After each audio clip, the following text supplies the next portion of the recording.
everyone!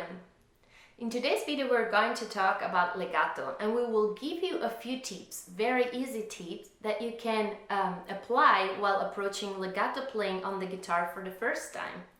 But first of all, what is legato? Legato is an Italian word that means literally tied up.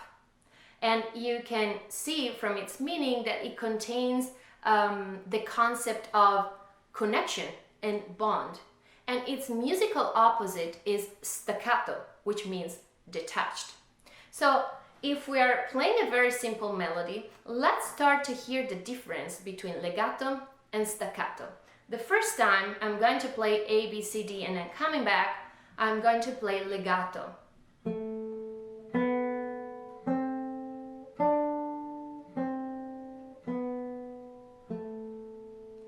And the second time, I'm going to play staccato.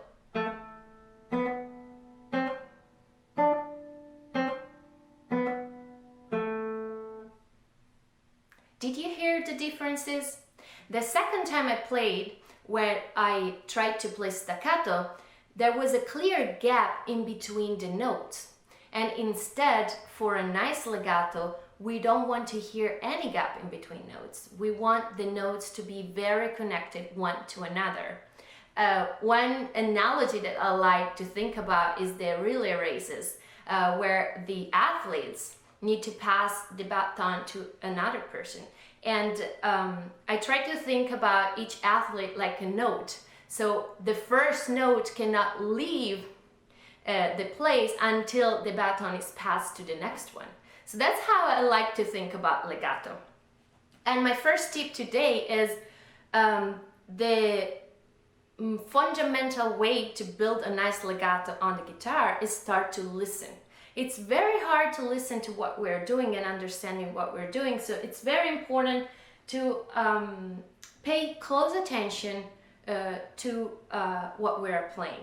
So the exercise that I want to suggest you is take a very simple melody like the one that I played right now, or another one.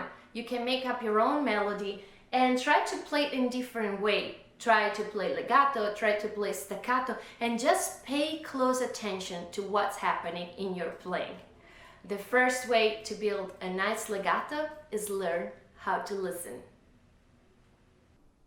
At the very end of his life, the great Spanish classical composer Fernando Sor, in his Opus 60, which was a set of studies for beginners, included a little inscription at the top of the set of studies that says, "Leave your left hand fingers down on the strings until they're needed again, unless you're crossing a string." We're going to get to that last little bit in a moment. So what does that mean? It means if we're going from a C up to a D, instead of lifting my finger, the first finger, off the string before I play the D, which could cause a little gap between the notes like this. You hear the gap? Instead of this. What I did that second time was I left my finger down on the string. So my one finger will stay pressing the string as the fourth finger goes down to play. And what he wants you to do is to leave those fingers down until you need them again. And so let's say measure 3 of study number 1 from Opus 60. We have this line. So we're going to play the 1, the C, and then we're going to leave that finger down on the string and play the D. But then when we cross strings, here's that except when crossing strings, we're going to lift both fingers and play the open string. And the reason for that is if we play the C, D, and then the E, you hear how they blend over one another? And we don't want that sound. Sometimes we do, but in this case, we don't. We have a quarter note followed by a quarter note, which means this note ends as soon as the next note begins. So to accommodate that, what we have to do is lift off the string that we were pressing on with these fingers to play the open note. So it would sound like this. Pretty simple, right? The same goes when descending. If we keep following that same line,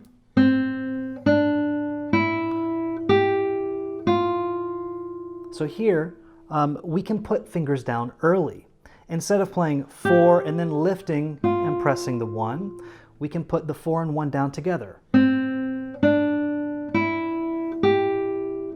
That way, all I have to do is lift off my 4 and play the 1, and they'll be perfectly connected in smooth legato. So while we're working on legato playing, we normally focus on our left hand technique, and that's normal because the left hand is crucial in our legato playing. But I want to give you a few tips on how and why the right hand plays a big role in it as well. When we play legato, it's really important not to interrupt the flow of our melody line. And it can happen that with our right hand fingers, we touch back a string that is vibrating, and therefore we stop and interrupt the sound of the note. If we dampen the string like this, what we obtain is more of a staccato feeling.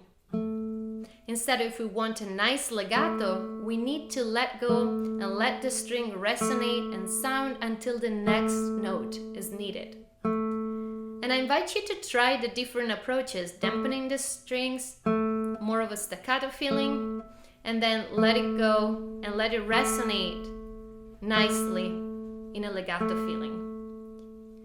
And I want to share another thing about the right hand, which I think is very important, but might be a little bit more advanced, which is avoiding extra accents. When we exaggerate with accents on the right hand, we give too much emphasis to each note, and we don't help the flow of the melody either. The notes won't be as well connected like we would like. So how do we control that? I think that the most important thing to look at is the speed of attack. What do I mean by that? Is that we might approach the string slower or faster. And a faster approach is a little bit more aggressive, while a slower approach is more gentle and can help with the legato feeling. So as you see, the right hand can do a lot to help our legato playing. So a simple question to ask at this stage is, why legato? Why does any of this matter in the long run? Well, if we go back to the example that I used earlier of Fernando Sor's study number 1,